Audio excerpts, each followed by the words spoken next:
Good afternoon mga paps. Nandito po tayo sa may Meralco Road. Dito sa may Barangay Sukat, Muntinlupa City. Subukan nating i-update yung NSCR na Sukat Station kung ano na yung kaganapan dito. Ayan guys, so yung sa harapan natin, yan na po yung Sukat Station. Ayun, may naka ano na pala dito na ano ang tawag noon, signage. At meron na rin silang mga brown fencing dito.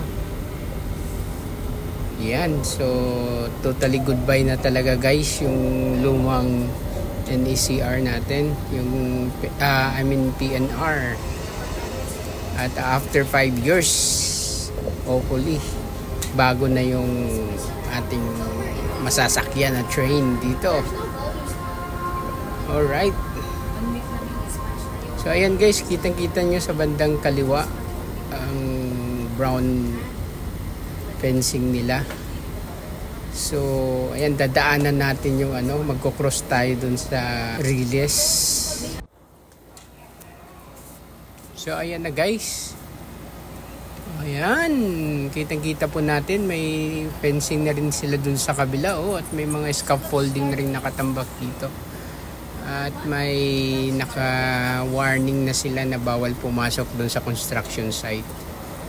Ito naman, papasyalan natin tong A. Bonye Road. Ito yung naka-parallel na kalsada doon sa Sukat Station.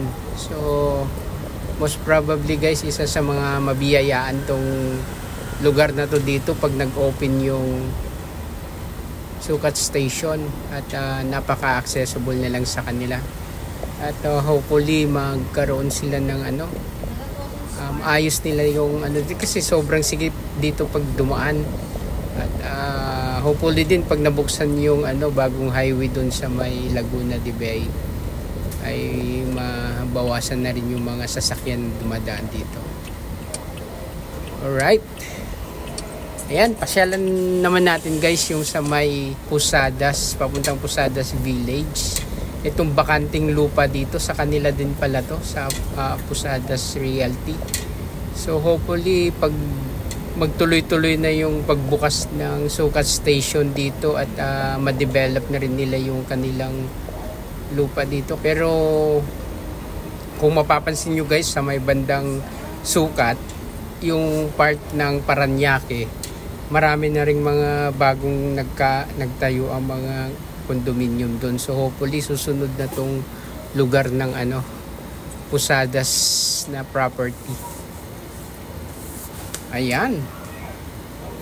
So pasyal ko lang kayo guys dito sa may ano, Colegio de Muntinlupa.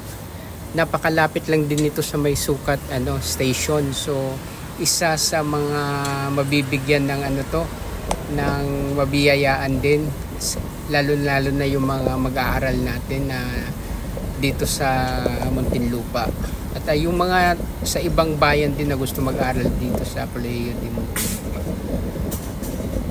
Next time kung may mga susunod na mga update pa tayo na mga station dito sa NSCR project, comment down below lang kayo guys kung ano yung gusto nyong malaman, kung ano na yung mga kaganapan. Alright, thank you. Bye-bye.